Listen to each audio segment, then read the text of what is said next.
Gang, we all know Spotify is the best and most popular music streaming app. They have millions of songs by millions of artists available at your fingertips. But did you know that aside from millions of songs, Spotify now has thousands and thousands of podcasts from all of your favorites, including Fresh Air, How Did This Get Made, Conan O'Brien Needs a Friend. They also have original programming like Stay Free, The Story of the Clash, and of course, the ever-popular Barack Obama and Bruce Springsteen podcast going on right now.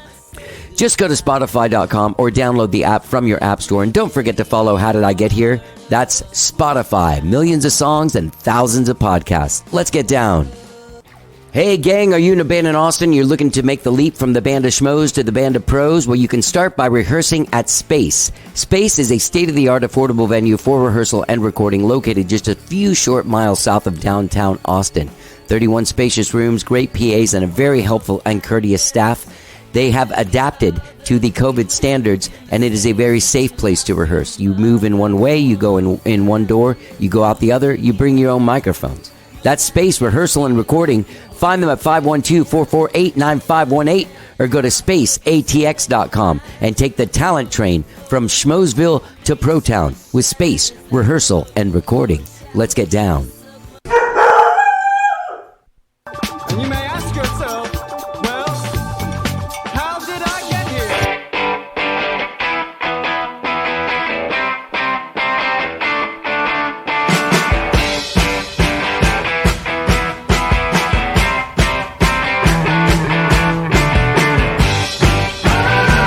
It's time for How Did I Get Here? And now here is your host,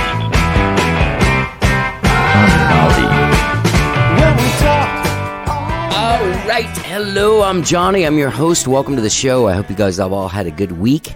It has been pretty lovely here in Austin this week. It's got that Los Angeles weather. It's beautiful. It's crispy. It's kind of cool in the shade, but warm in the sun.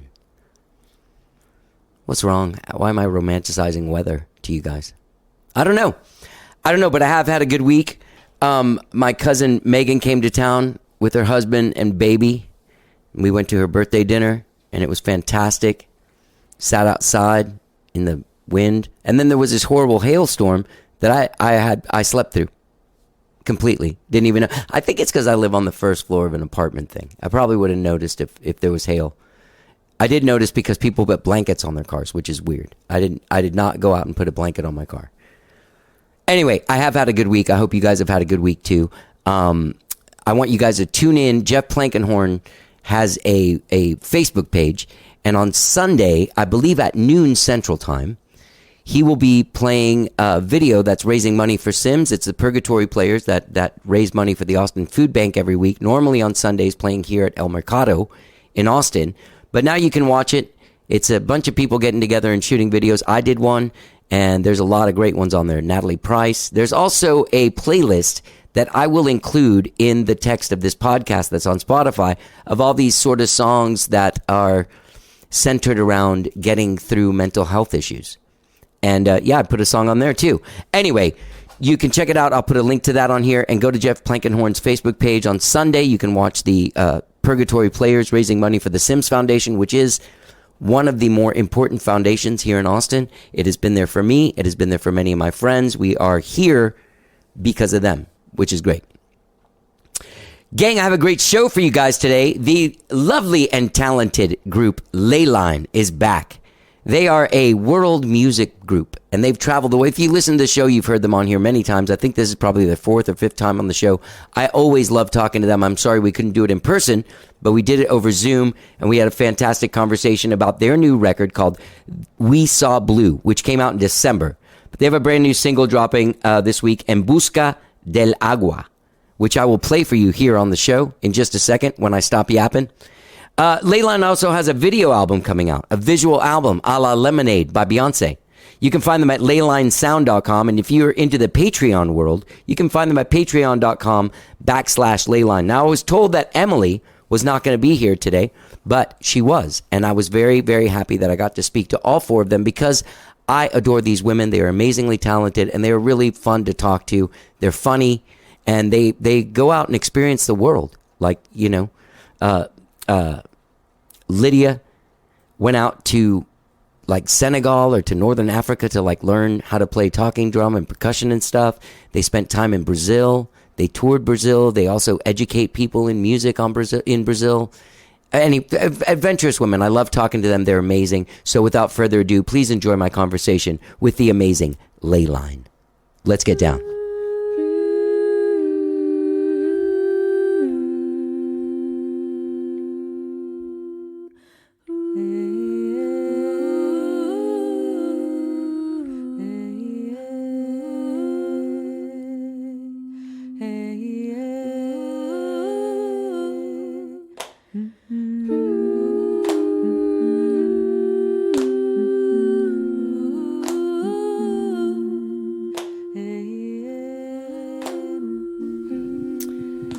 Oh, thanks for becoming a subscriber. Oh, you're on welcome.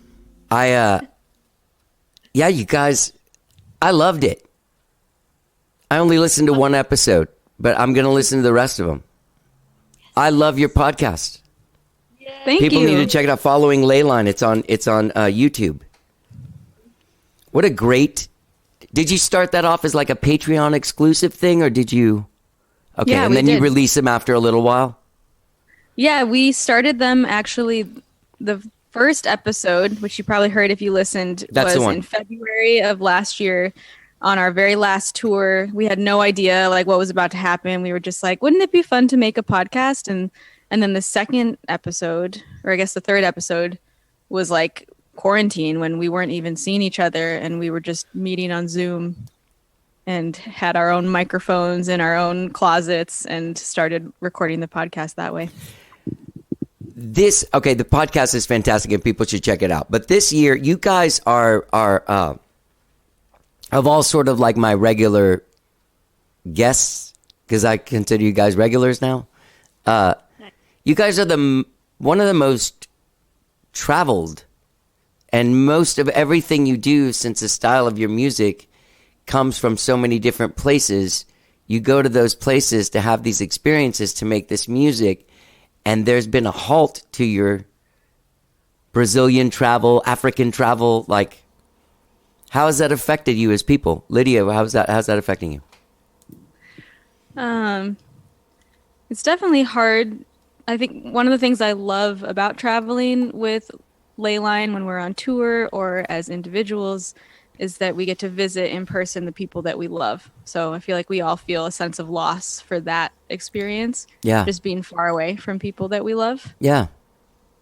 But I mean, like for instance, Senegal, I stay in touch with like my closest friends there, and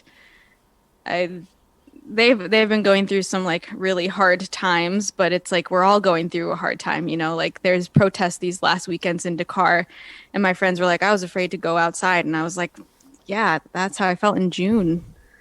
Yeah. When people were like getting killed in Austin because of these like violent clashes.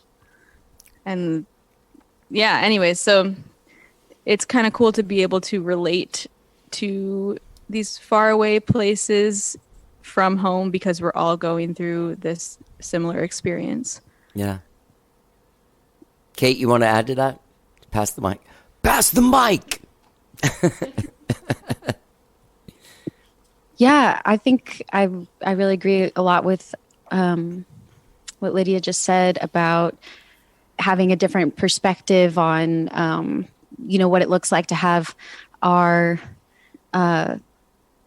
creature comforts and our freedom limited in different ways, right? Because there's two. It's definitely we recognize that it's a huge privilege to be able to travel and to be able to get outside and to be able to have the deep connection that we do with the things that we sing about. So recognizing, when in that screenshot of this epic moment.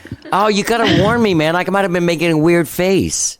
I was probably making a very weird face, so no worries. It was intentional. So I think having that perspective is incredibly beneficial, not only to our vision as a group, but as our personal, for our personal journeys, like when you're caught up kind of in the rhythm and the movement, and we were touring a lot, not just travel for pleasure, but travel for work, right? Like to continue with creating our art and connecting to the different causes and cultures that our music and cultures that our music is a part of. So I think, just when we get caught up in that movement and that momentum, you kind of get into these rhythms that you didn't really know that you were in until you're out of them. Okay. And so it was a huge moment for us to kind of be like, what is our culture here at home? What is our culture within our own group, within our own collective, and really, really go inward for ourselves and inward as a group. And just like as Lydia was saying about kind of the turmoil that the United States was feeling, just kind of looking at how that replicates on all of the different levels of our life, like, the micro, macro, meso. So just understanding that chaos that we're feeling out here is also being internalized, and how do we move through that together as a group? So it went from kind of outward perspective of like embracing the world and going out and being physically in the world to kind of embracing the world inside. Yeah, totally. Emily, you want to get in on that? I was told you weren't going to be here, Emily, and I'm happy that you are. I'm so happy to see you, Johnny. Happy to see you too. Oh, it's good to see you too. Maddie, I was saying Maddie had something to share. Maddie, please. Okay, I just wanted to say, in thinking about how we haven't been traveling in the same way, right?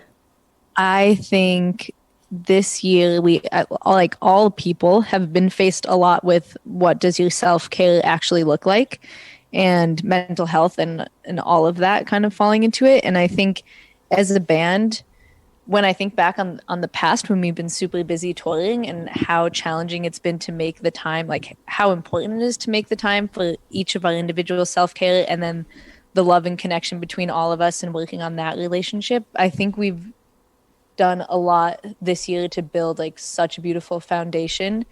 And we've come together a lot to just play music and to just go camping and do new stuff. And yeah, I feel like we've done a lot this year to just like grow as a band in some super important ways that make us so much stronger for the future. So yeah, I'm proud of us. Yeah, I'm very proud of you.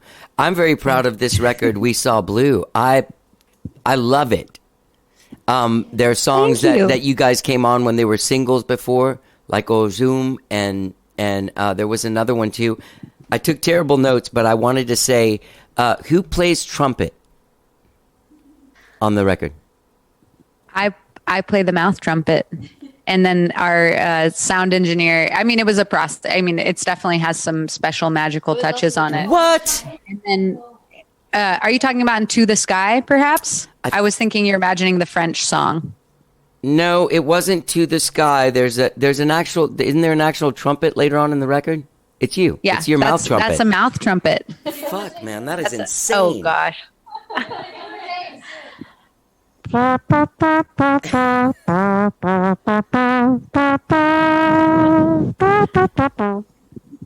Am I the first person that's that dumb that asked if it was an actual trumpet? Or it sounds enough like other people think it's a real trumpet too, right?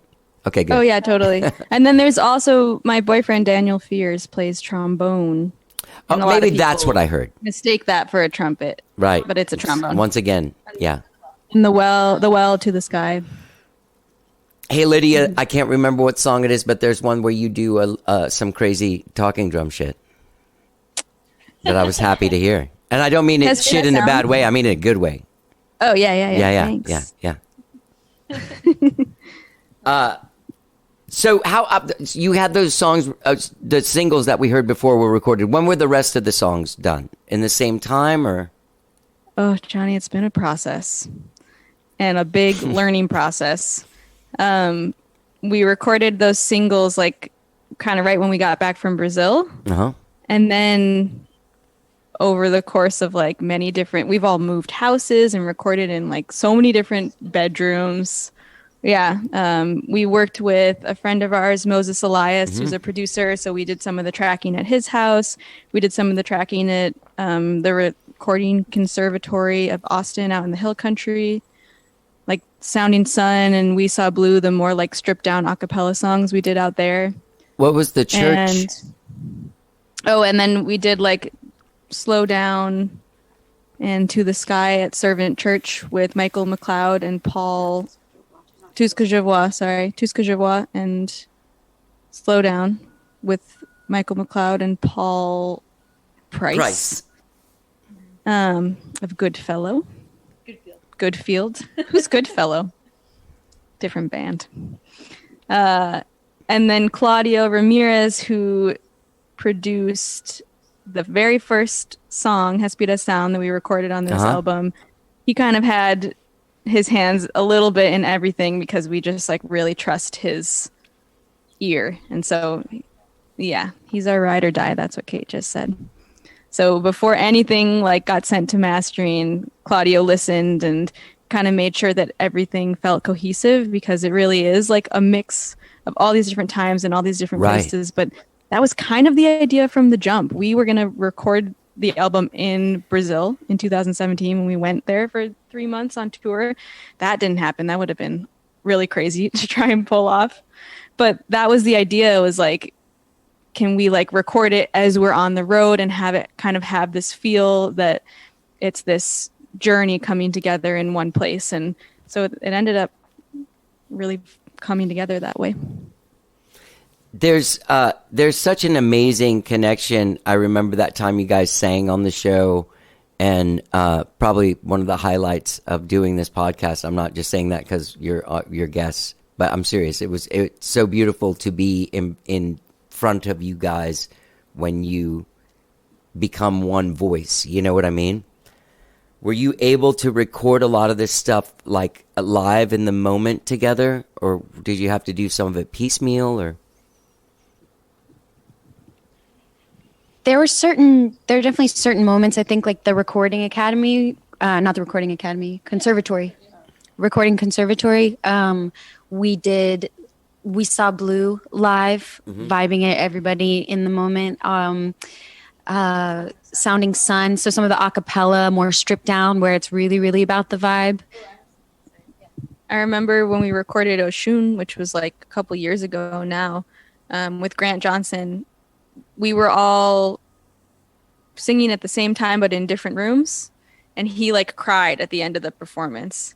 And that song went through a lot of changes because there were a lot of other things from the moment that we recorded it that weren't going to work. Like the Zabumba, for instance, we had to retrack because the original take just wasn't going to work. But we were really set on like keeping those vocals because it was that moment, you know, and you could feel it, and that couldn't really be replaced. can you guys feel it when it's happening? Is there ever times when it's not happening? Yeah, definitely. Where it's just voices like bumping into each other like a pinball machine instead of like becoming one? Yeah, definitely. I mean, I think it's in the dissonance makes the harmony sweeter. So there's times when it's just like super like, whoa, what just like moved through us? And then there's times where we're kind of like a little bumpy and like, oh, let's try again tomorrow, you know? Have you been keeping up with it throughout the pandemic? Have you guys been able Keeping up with what? keeping up with singing together and being, yeah? Okay. Yeah, we just like not last night, 2 nights ago, Lydia was like, oh, the Black Pumas are like recording or like nominated for Grammy. What if we record Colors to like wish them luck, you know? And so we just like sat down on the floor and like kind of tried to work out the harmonies and using it as kind of like a fun exercise to just like get together and sing. And then I think after this, hopefully we'll make it down to the river and be able to just sit and sing with each other. And for Emily's birthday, that was a while ago now, that's in December, but we were able to like go and spend, you know, some time camping and just sitting around the fire and singing and seeing what happens. And I think a lot of it, sometimes even if it feels bumpy in the moment, like I said, of kind of like we're like bumping around, we always like try to maybe have like a recorder, because although it may feel like, oh no, we didn't get it, or oh no, that didn't feel good, we might have gotten it. Yeah. And then it just needs a little bit of space and time to then go back and listen to it and be like, actually, that was really cool. Yeah. And what if we can just like lean into that? And so, there's some struggles with perfectionism, but we try and embrace what comes naturally as much as possible. Do you guys have a manager or something? We do. We have the most amazing manager that we could ask for, Kevin Womack. Oh man, Black Fret, and yeah, you already know is that. Great to the jam. know. I love that man. Yeah, he's just been kind of like an angel. He kind of fully came on board on our last tour back in February. We went out to LA to play for Anti, which was like a potential label possibility, and he flew out, like no questions asked. He's like, oh yeah, I'll be there for sure. And good. Just kind of test the trials with like another interesting label that had some interest in us. And we were like, we're not sure. And he was like, I got your back. And shortly after that, we were like on a mountain drive through heading back east. And we were on the phone with him, and he was like, well, I would just like to make the offer to be your manager, and there's no expectation and no pressure. And that was before, all hell broke loose. So, right. And the pandemic changed our lives. So he's just been really helpful. But I had a thought when you were asking about if we've kept up with singing. And did you want to say something? Yeah, when there's just been a huge like process since the pandemic started, but we are incredibly thankful to Sims. Sims like really came in for us, and good. We were like, let's get a therapist and kind of hash through some of the things that are coming up, and so we can have clarity and move forward in the way that we hope. And so that was just a life changing, and we ended up going to Sedona shortly after that, and got to record kind of like we were talking a little bit earlier about how the culture of traveling and that privilege to gather inspiration in that way has changed a lot. And being in Sedona, we kind of, we merged a lot of English into our songs. And I noticed that. It's weird when you sing in English. I mean, I love it, but it's all of a sudden you're like, oh, okay. Totally. So, and there were still, some inspirations and lovely opportunities to translate some lyrics. And it's always an amazing tool to think of, or to just play in that way of like, what does it sound like translated? And then where does that take the song? And what kind of imagery what unfolds with that kind of language, and what rhymes in that language that could totally take a turn with it. So anyway, there was that. And then just kind of continually getting together and recognizing that what our fans really love and need and want right now is just to see us together and singing. And that's been kind of true throughout. So that's really, really been special. And Kevin's just constantly been moving us in that direction. He's like, all great ideas, and don't forget to sing together. That's great. Man, he's always been such a support of you. I've never worked with him, but in 1985, I was 16 years old, and I knew someone that knew him, and he was already kind of him by then, right? And I was like, you got to get me a meeting with this dude, Kevin Womack. And they're like, wow. Sure. So they did. And like, I had nothing. I had leather pants is what I had. And a pink jacket. I distinctly remember what I went, because I remember going in there, and once I sat down, I had all this confidence. He was like, so what do you want to do? And I was like, I want to be famous or some stupid shit. And he was really sweet. He was just like, hey man, you got to go like write some songs and do some stuff, because they just don't hand out record deals to dudes because they have leather pants. Like, you got to, and I've talked to him, like, even on the podcast, I actually asked him if he remembered that, and he did, and all he took from it was that he really liked me and I had a lot of ambition. But he's always been supportive ever since, like, really, really supportive. And his thing is that, like, it's all about the song. Yeah. The song is what's going to get you there. Exactly. That's a direct quote from Kevin Womack. Well, it is. I mean, no matter what it is. I mean, sometimes a sound does something, but eventually, if it's really going to connect with people, it does have to be a song that says something to them. Okay, so when I started listening to this record, like a few weeks ago, whenever we booked this, I was like, oh shit, their record's out. And so I went and listened to it. And as I was listening to it, I sent it to like 6 or 7 friends or family members as I was listening to it, because I was just like, why isn't everybody just listening to this? It's amazing. You guys are just so great. Thank you. I got to find a way to change this, get out of this ass kissing part of the show. Let's talk about the visual album. Okay. Did you know we have a visual album? No, there's nothing even about that in my thing. Well, let's talk about it. Maddie, do you want to talk about it? Yeah, Maddie. Okay. So when we began that album, we saw Blue. We went down to Brazil and we had this intention of like, we're going to film the whole time and we don't know exactly what we want to do, but we know that we love Lemonade by Beyonce and something like that would be ideal. So we filmed, we had a couple people that came with us that were like behind the camera for about half the time. And then at some point we split away from them. And so it was just us filming at that point. And since that trip, we've been kind of manifesting like, what is this actually going to look like and how do we put it out? And it took us like finishing the actual album to then discover what the visual album was even going to be. And we spent a long time trying to find someone who would make it. And we just kind of kept coming back to the fact that we had a vision and it was difficult for us to like actually articulate what the vision was. Because I say that we had a vision, but it was vague. It was like, we know how we want it to make us feel and we know it needs to be kind of showing like, I don't know, sinking into the emotion of what it feels like to be on tour and to be learning all these lessons along the way. So at some point over COVID, I was like, well, I guess I just have to teach myself how to edit videos because it's never going to happen if we keep passing it off to people. It's just like, it was just too difficult to do it that way. So yeah, we really delved into it over COVID and finished it like officially about a month ago. And I did most of the video editing, but it was all like checking in and collaborating on stuff and just kind of building the vision as we went. And at this point, it's kind of like a documentary meets visual album, which I know is kind of a vague title to give something, but is it it's out? It's not out yet. And that's this is the place we're at now is like, how do we want to put it out?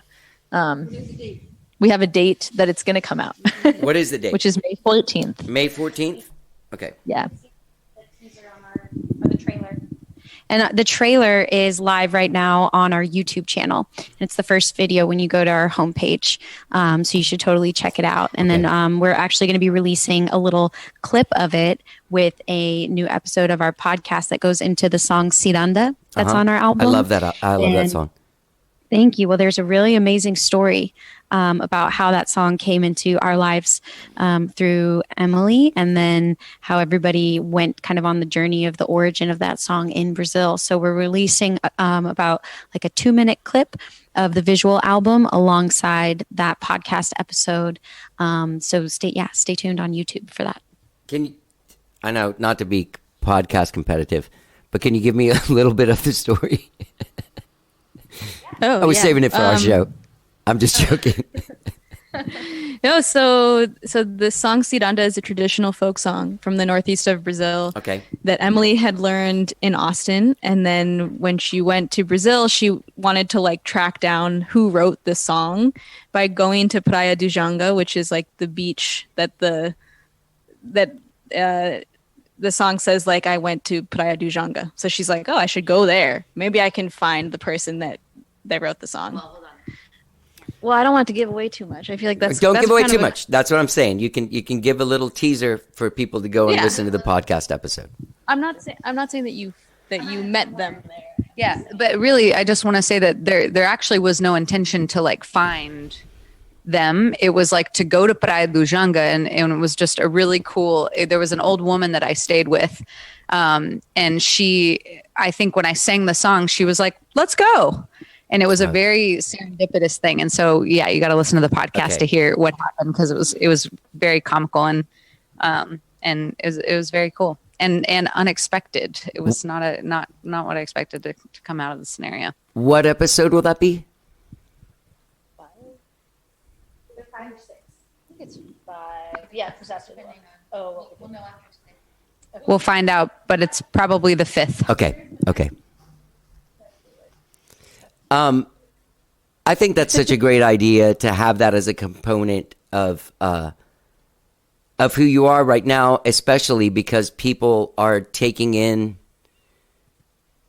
more things, and the more that you can offer to sort of like connect with people on this. It's the same reason why I figured like you starting this podcast, you get that idea that if someone can connect with the human beings that make the music, then perhaps they'll be more invested to go and listen to it, Totally. I feel like the podcast is meant to kind of like bring you into your world, our conversations that we have, in our in the van, in our rooms.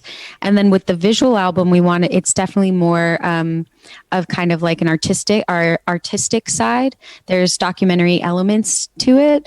But we wanted to not just tell people and sing about what we're inspired by and how we move through the world, but we wanted to have the opportunity to show it. So we're really, really excited for it to come out. Again, May 14th. May 14th, visual album, whole visual album. All right. So what are you doing? You release the record, you're doing some live streams. Have you done some? You like doing them? We would have probably mixed response, but yes, of course, we love being able to connect with new and old fans. The feeling is definitely a little different, but we actually have a few tours planned at the moment. So and they're coming up pretty soon. At the end of May, we'll be going to Colorado, and I was going to say one of our favorite spots, but we've got so many. But anyway, so that's an exciting first place to return to, and it's the last place we went to. So then we're going to the Midwest, which we've never been to before, at the end of June, and then out to the West Coast in late August. So we're just kind of taking one at a time and just seeing how 2021 is going to play out. Yeah. During the pandemic, though, we did have a show that was like, wow, live music can come back. It was at the Love and Light stream. Oh, yeah. I went to one of those. Though that was like pretty epic just because it was a festival size like setup, like huge stage, Jumbotron.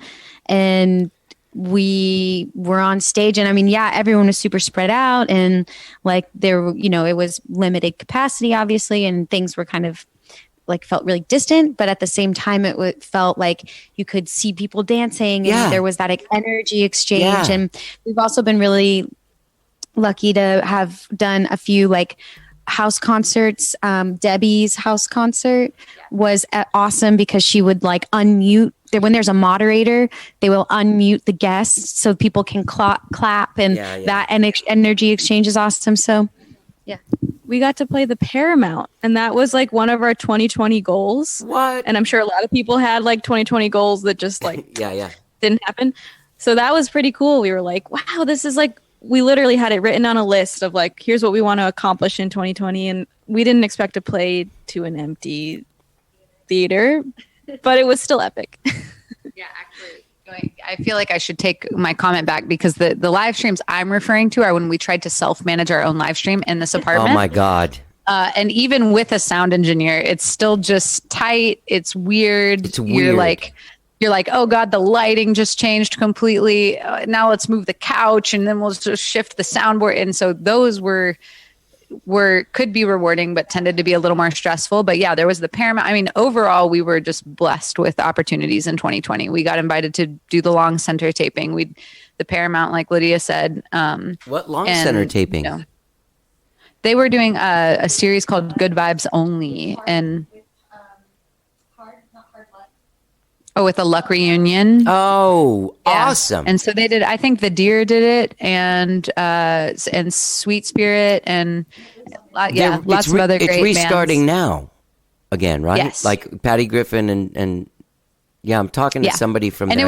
It was so special because the connection with fans has just changed so much, and I'm not particularly like the social media one that gets on and dives into that Right. realm. But when we got chosen to be the radio ad for the Good Vibes Only coming this spring. And so I had like my old like babysitting moms reaching out and being like, oh my gosh, you're like, I can't believe I know like a local famous person. And it was amazing that could happen in 2020. And I was like, I mean, that's very nice. But anyway, so a special year. Here's a question: when you get recognized, do you people recognize you when you're not together, or if you're all together and then people are like, "Oh, hey"? It's both, but like I've been recognized in the grocery store. That was cool. One thing I thought of was I'm a nanny, and the kids that I take care of are big fans, and she was like, one of my classmates is a big fan of Ley Line, and he like didn't believe that my nanny is in Ley Line. Like, so it's pretty cute. That's awesome.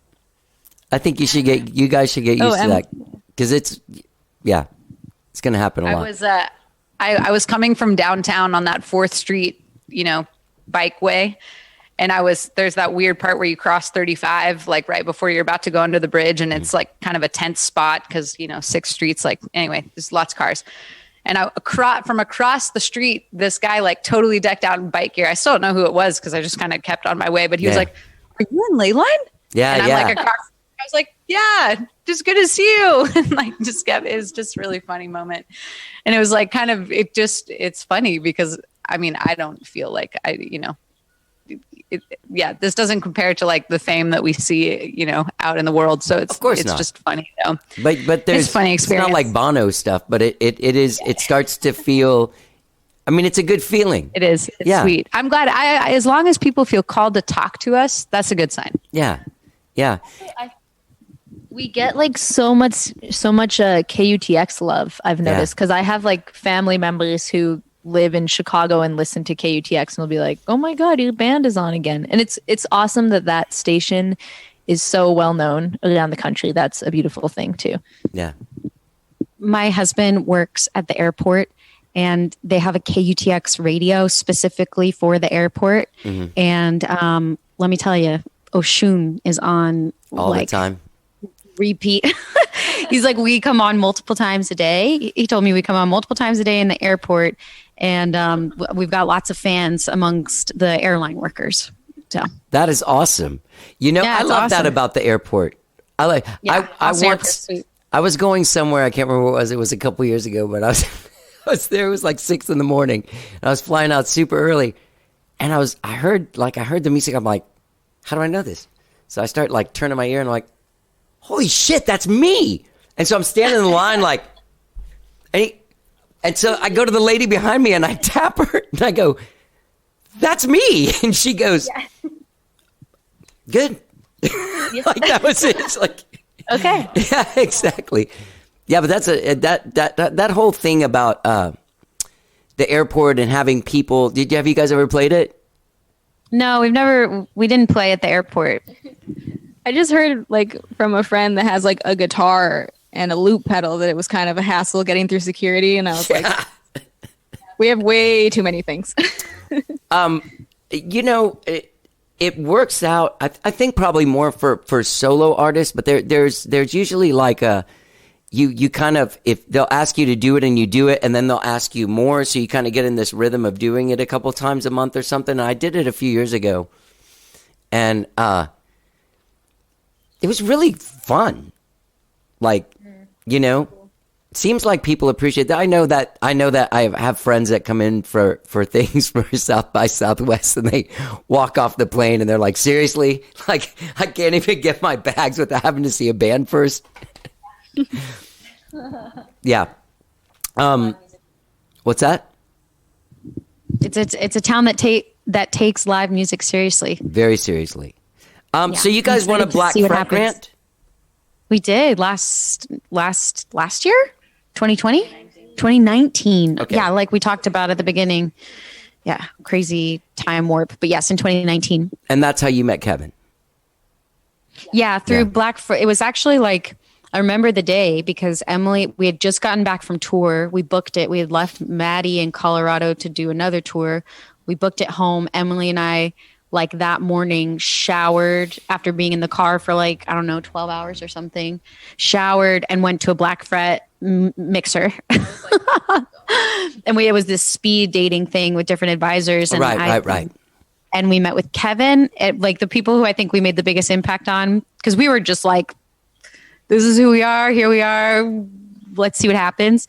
And Kevin and Michael Ramos were the two connections that really came out of that. And then at every Black Fred event, we would see them from across the room and wave and hug. And it just has turned into a really sweet relationship. Not to be like, oh, you're never going to believe this. But I was in a band as a guitar player in 1985 as a 16-year-old, and Ramos was a keyboard player. And in fact, my friend Kyle Crusham and I, after we played this gig Saturday in Houston, which is really weird, but they had given us a deposit for the gig. And last year when things got a little funky, they were like, well, shit, we'll either play it for half the money or they're cancel and we'll keep the deposit. So here's the money. And so then they're like, hey, we scheduled it for this. And we were like, oh, I don't know if we want to do it. And they're like, well, can we have our money back? And we were like, oh shit. So we had to go play it. So I'm driving back and there's a guy in the band. He plays with the New Bohemians and stuff. And we throughout the 17 years of us traveling in this band, we would call each other on our way home and just talk all the way home after the gig about all kinds of stuff. And there was a whole like 20-minute Ramos, like me telling him stories from when I was 16 and him telling me stories from this record he worked on with him. That man is just magic. He is. I love him. We had such, he invited us to come over and record. And I think we were working on Ciranda with him a little bit. And his studio is so awesome. The vibes in there are great. And he's just has a really sweet soul and incredibly encouraging. And we can't wait to work with him again. Yeah. He's like a kind of a big brother. He's got that vibe. Yeah. Yeah, he did great work with Gina Chavez. He did a record with her that I thought was really great. There's a bunch of shit he's done that I think is amazing. Patty Griffin record that I thought was amazing. Anyway, so you did that. How did you, outside of like the money, Kevin, connection with Michael,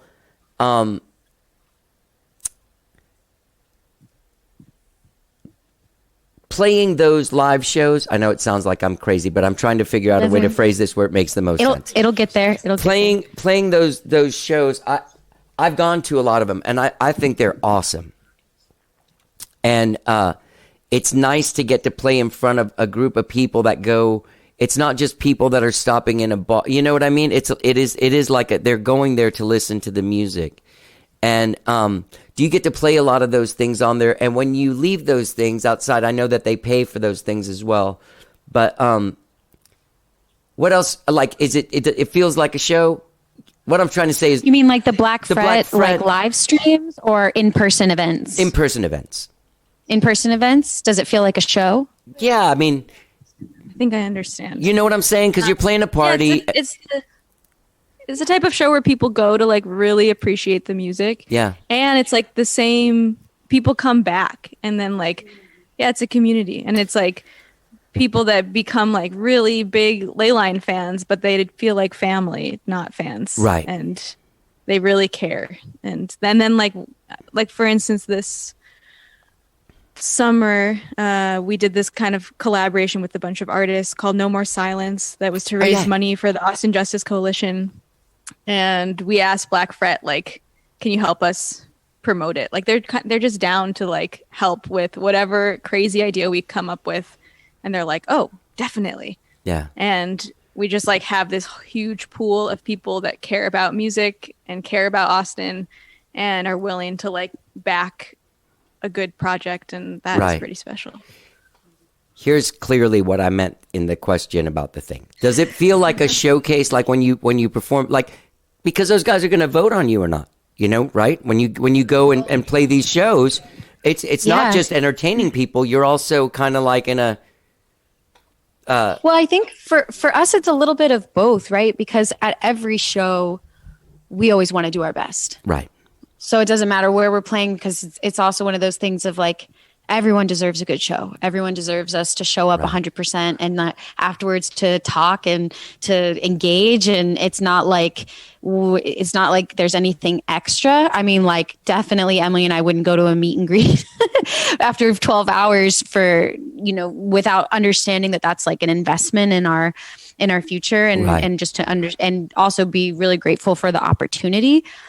But it's definitely, I mean, like, certain times it feels like a show, and like it feels sometimes like a theater show, where people aren't really like dancing and moving around and talking and everything, because they're watching a performance and they're really taking it in. So, we've played some shows where it feels a little more tame, and it's like up to us to kind of like help really bring that energy, because people are sitting down. But I think if I am answering your question correctly, like it doesn't necessarily feel like the stakes are higher. Okay. Because like I said at the beginning, we're going to do our best no matter where we play, like busking on the side of the street. Like, of course Kevin actually helped us work a little bit on our choreography, just a little bit behind the scenes of like how we move and interact with each other on stage, and being more aware of like creating a dynamic performance. And so I think Black Fret did make us more aware of like, cool, this is our time to level up. Like, with some time to like get a little bit outside of our comfort zone, push ourselves musically, push ourselves, which maybe I don't know, who knows what would happen on the road not taken. But this is the one we did, and just incredibly grateful that we had that like encouragement, not necessarily pressure, maybe a little bit of pressure, sure, but the good kind. Yeah. Well, what's funny? How did you guys? It's funny. I remember Kevin coming to see a band of mine in like 1992, and I had 2 6-foot people on either side, a 6-foot bass player and a 6-foot guitar player, and he was like, "Hey man, that was a good show. You need to tell those guys to move back like 3 feet, because you look like you look like this tall up there." Stage dynamics. Exactly. Yeah. It's interesting. That guy sees the whole.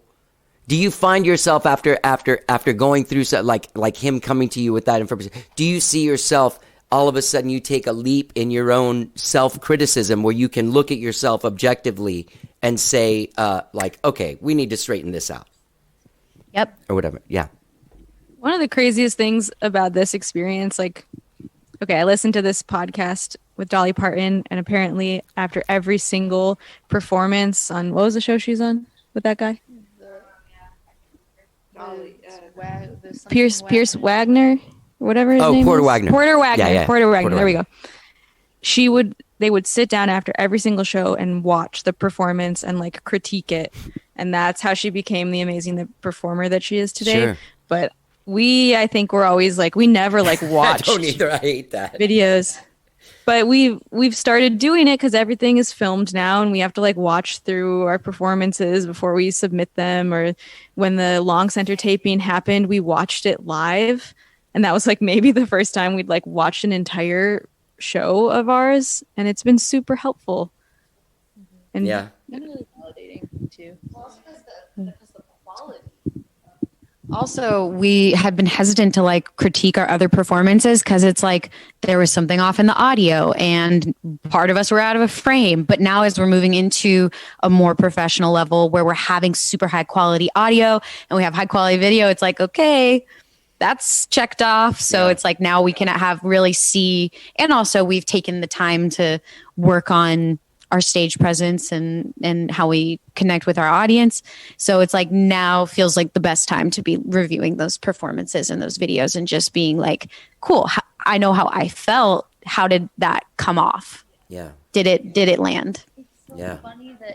It's so funny that like not that long ago used to be like, how do we get a live taping that we can put on YouTube? Like it was just like difficult to get that footage, like high quality footage.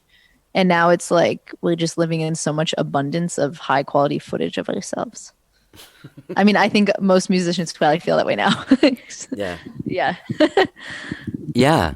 I just lost my train. This is what I was going to ask you about your Patreon. What all do you offer on there? Like first listen to the podcast, first listen to music, special videos. Do you do any live streams specially for them? All of those things. Oh, okay. Yeah, we Thank give you. out, we like post an MP3 of like a new song before we put it out on Bandcamp and Spotify and all that. All of the podcast episodes have come out like at least 6 months ago. We began posting those out, and a lot of like while I was editing the visual album, I'd be like, oh, look at this cute clip I found of us like singing this song in the back of the band, and I would like post that. So cool. a lot of behind the scenes stuff and like poetry, and sometimes we'll have something that we've done and one of us will be like, oh, I like wrote a page like reflecting on this experience we had like after we went camping. I just like made a reflection about how sweet it was to sing by a campfire, and yeah, so it's pretty intimate. Yeah, like I write a lot of songs that are just kind of like, I need to get this out, and it's not really going to go anywhere, you know. So I'll give it to the patrons because it's like of the moment, you know. It's like, but we don't ever release that to anyone else. So, And I think there's like the intangible thing that's offered is like knowing that they're supporting something like a women-owned business that's trying to do good in the world. Yeah. And I think for a lot of people, some of our patrons I've talked to, they've been like, "Oh, you have a podcast?" we're like, yes, and it was just for you for a long time, and now they're like, well, I just want to support you, and so having that and understanding that like also that's enough, kind of it being like a virtual tip jar or something where it's like they're seeing all of the work and the content that we're putting out like to our public on Instagram and Facebook and YouTube and everything. And so it's like that for them, just knowing that they're supporting the work that's forward facing is enough, which is we're very, very grateful for. Yeah. Are you guys doing a virtual South by Southwest thing? We are on Wednesday. Awesome. This will be out after that, but Cool. oh yeah, because there's passes to it, right? Stuff. Yeah, we're not really sure how it's all working, but I know that if you do have a pass, that we are playing the Black Fret Showcase this Wednesday at 5 p.m. We're the second band that goes on. So I think, you know, since this is going to be posted after that, hopefully there's can going go to be a watch it. way of sharing it, or we might be able to get that performance and then release it as a Patreon exclusive video. So you can check out our Patreon at patreon.com/Leyline. And, you know, our monthly donations start at very, very low for all of that stuff. Outside of Maddie, what all do you guys do solo? Because Lydia, you said you write these songs, but you release them to the patrons. So there's no like Lydia Franchek solo album coming anytime soon? I actually released my first like single under a solo artist name, which is Lyd Marie, LYD, and then Marie. Okay. That song is called Retrograde, and I worked on it with Felix from Cilantro Boombox. Oh, I love Felix. And we've been kind of like working together all through the pandemic. Like we'll send each other stuff back and forth, and I'll sing on his tracks or play talking drum, or he'll help me with like mixing. What's what's different about your solo music? Well, it's mostly in English. Although actually I did a song with Felix that's all in French. That was cool. But Retrograde is like definitely has more of like his aesthetic. Like it's a little like hard, I would say. And the stuff that I do personally is more like R&B kind of piano based. Like I do all my writing on piano. I want to release the song. My goal is to do like mix it all myself. Maybe just like a little bit of help, but I want to see if I can like fully produce it. And it's very like Sade vibes. She's one of my biggest inspirations. Awesome. So this Lyd Marie is available like on SoundCloud or Spotify or Bandcamp or SoundCloud and Spotify. Okay, that one song, SoundCloud has some like other like I don't know, has other things you can listen to that aren't like as official as the one song that's on Spotify. Yeah, and of course Maddie has Still Betty which is a completely different kind of band. Bluegrass. Yeah, Steel Betty has been like mostly not doing anything, but we've played a couple weddings, pandemic weddings, and haven't been playing too much music. But I have been doing a solo album. Oh, you have Like too? something, yeah, and that's just like something that I've wanted to do for so long and always put it off because I didn't have the time. And then I had a friend who was in town that was like, "It looks like you have a lot of time. Why don't you do that?"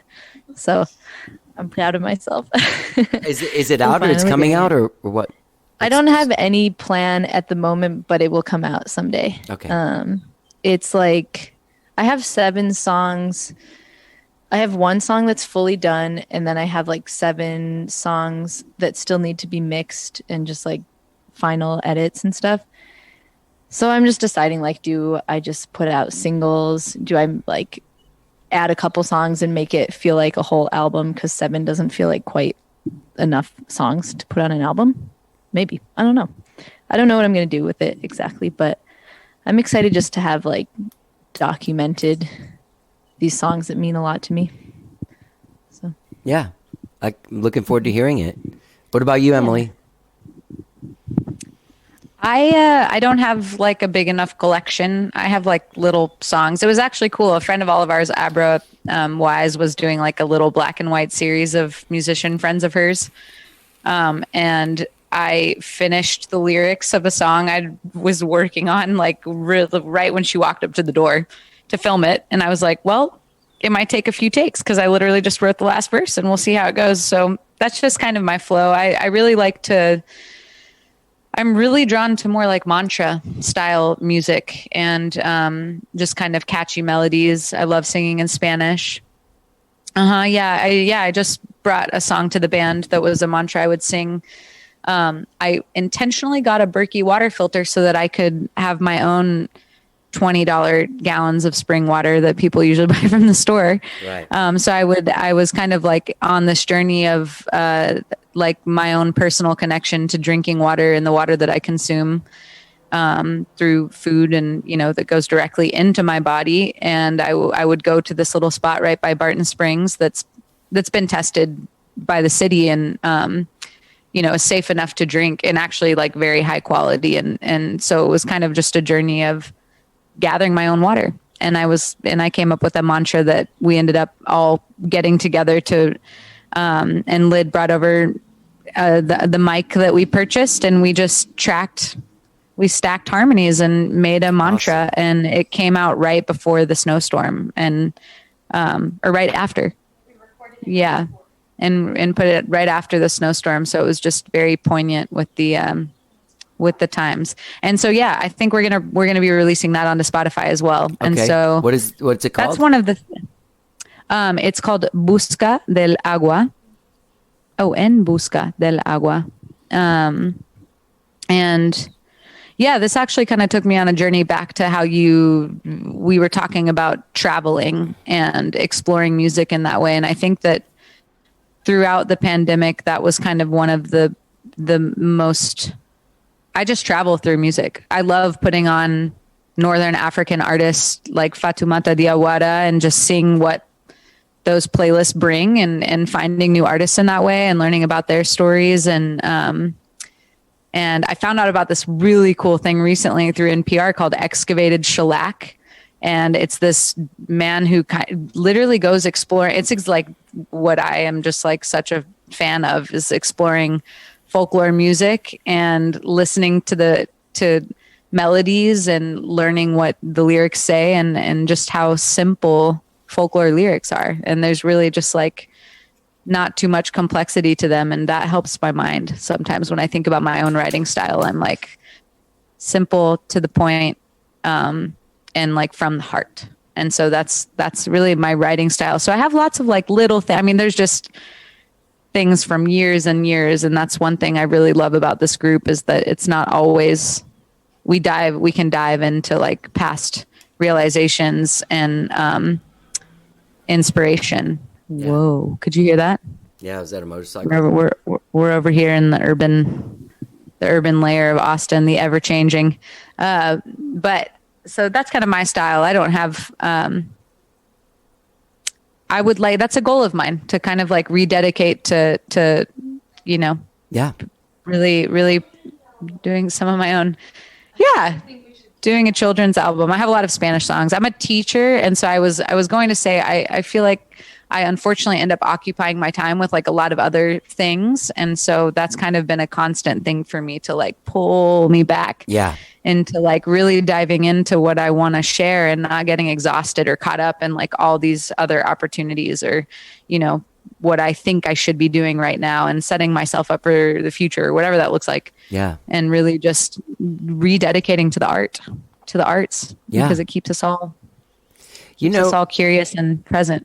making a children's album would be you would be doing a great service, because I think that on a level of all the culture you would bring to kids that might not be exposed to this culture or this kind of music, right down to the fact that, you know, here are these 4 empowered women, like as an Totally. example for young girls to like look up to somebody and be like, oh, you can do. Right.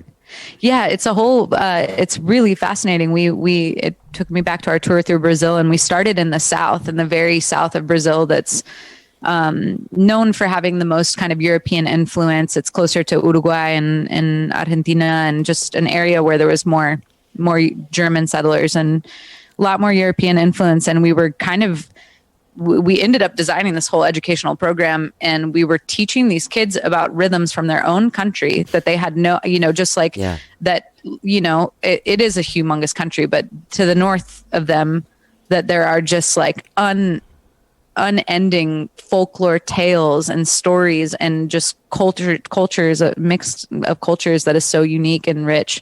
And so that was really, really amazing. But yeah, we have an educational program too that I really love and can't wait to get back to. It's like a very special part of our tour, is going into like an elementary school with 400 kids in front of us, and just having fun. So What about you, Kate? maybe we'll come around to it. Yeah. Well, speaking of children's songs, I spent the afternoon with my niece in the backyard, and there was like a soccer ball and her jungle gym, and she took a stick and she started hitting on the soccer ball and on the metal rods, and it was making this like cool beat. And I was like, let's make a song. And so I like started like kind of using like the soccer ball as like a bass note, and we were just like singing. And then she was like, okay, now we need to put this online and put it on a playlist. And you need to get the girls to record it, call the girls over, and let's record this song, and the people need to hear it. And I was like, oof, okay, it's a tight turnaround time, but let's just start with like writing some more lyrics for it. So it was cool to like just see how much kids are craving that connection to music making and feeling a part of our group, which I think is also something that's really special. Is like we've gotten that so much of people who are like, I want to sing with you.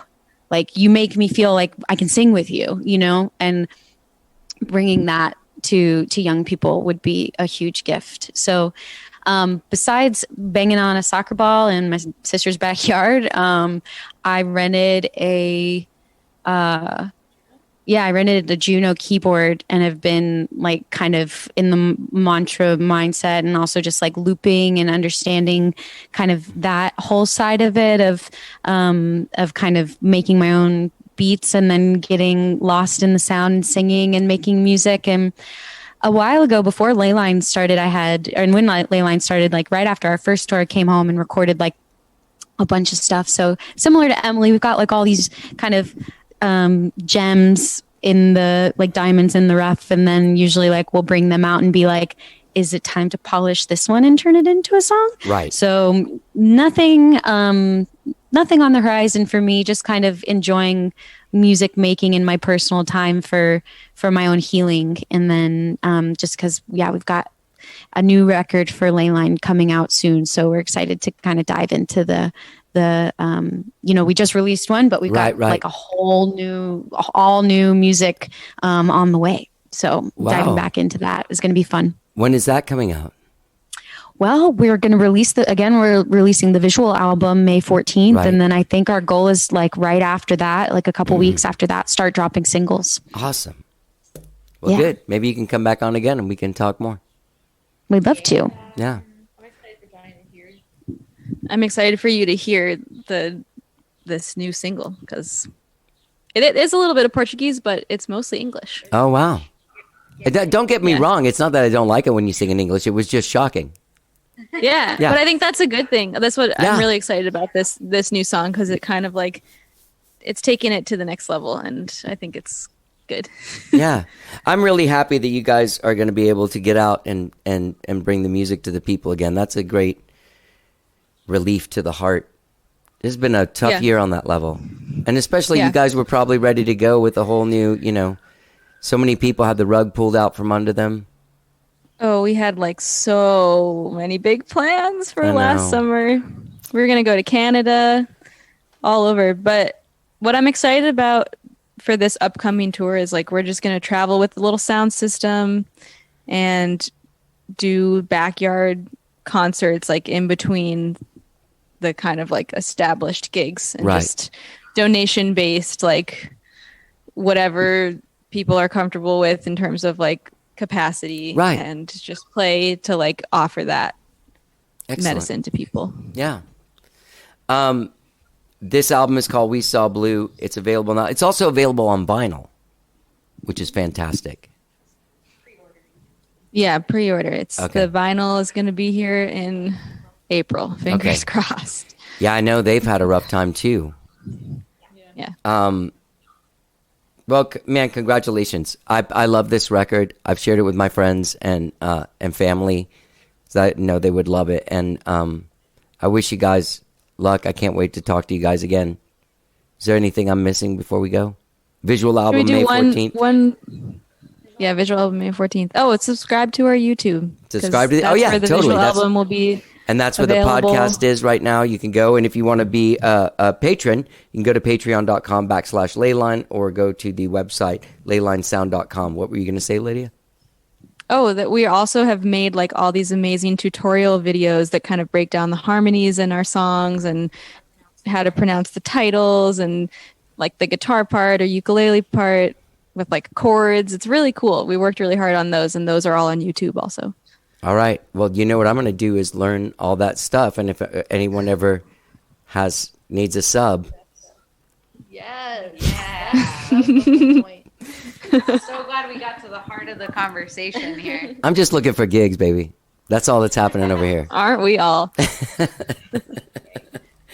just Let me wanna take another jam. screenshot. Okay. Okay, everyone smile. 1, 2, 3. Cool. Will you send it to me? Yes. Okay. As always, it's been great talking to you. Yeah, I love you guys. I'm not shy to say this stuff anymore. I think you guys are so inspirational, and I think you're just beautiful, beautiful people and amazing, amazing artists and such great singers. thank you, John. Yeah, yeah. It's been nice. You guys have been coming on for years now. Yeah. Yeah. Like it feels like visiting an old old friend friend. now. Just like, cool, we've got this thing coming out. Let's talk with Johnny. Yeah. Well, it's been lovely talking to you as always. Oh, thank you so Thanks much. for We doing can't the wait till show. next time. Me neither. All right.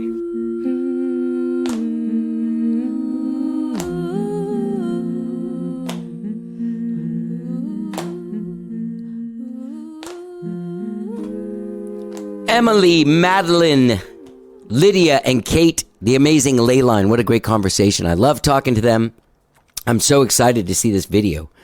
This visual album that will be coming out. Once again, you can find them at leylinesound.com, or if you want to follow them on Patreon, go to patreon.com/Leyline. I'll put links to all of this in the text of this podcast. And don't forget, Gang Sunday, check out the Purgatory Players playing. I'll be part of it.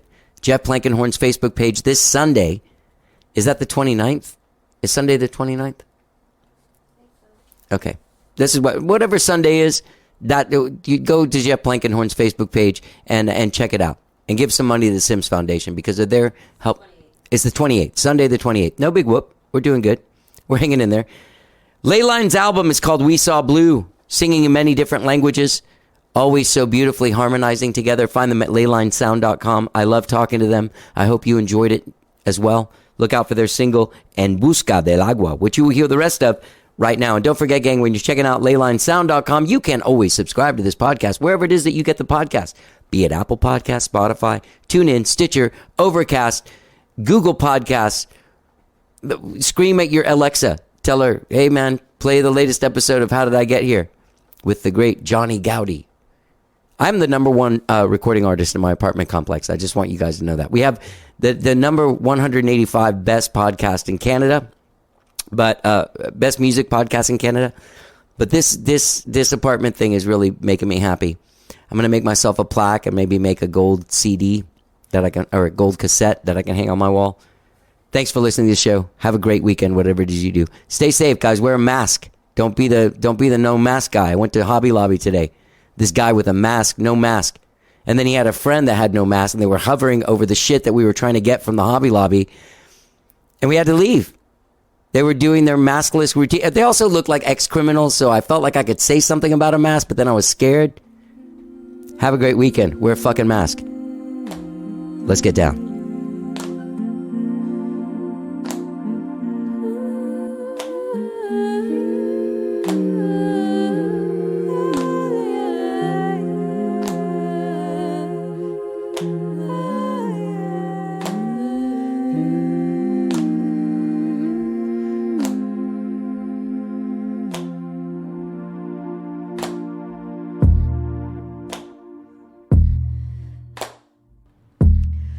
Vamos en busca del agua, nos purifica en el corazón. Vamos en busca del agua, nos purifica en el corazón. Vamos en busca del agua, dulce agüita, nos purifica en el corazón. Vamos en busca del agua,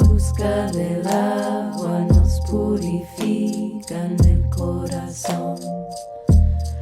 Vamos en busca del agua, dulce agüita, nos purifica en el corazón. Vamos en busca del agua, nos purifica en el corazón. Vamos en busca del agua, dulce agüita, nos purifica en el corazón.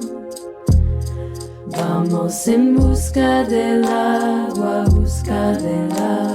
nos purifica en el corazón.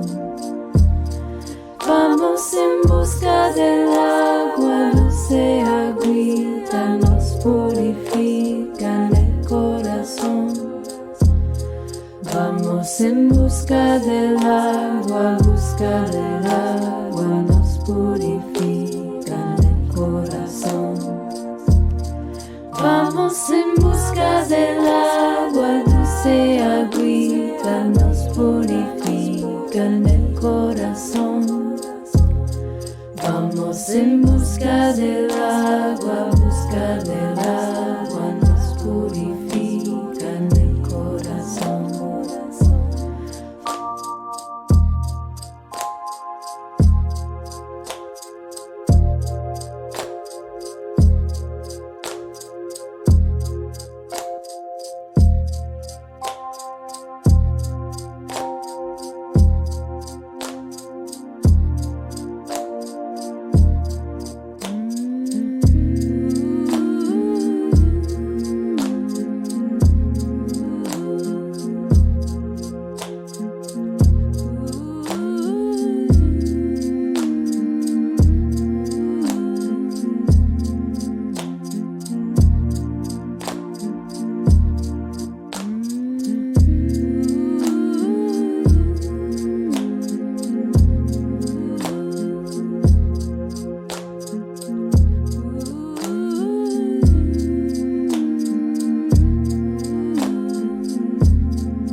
Vamos en busca del agua, dulce agüita, nos purifica en el corazón.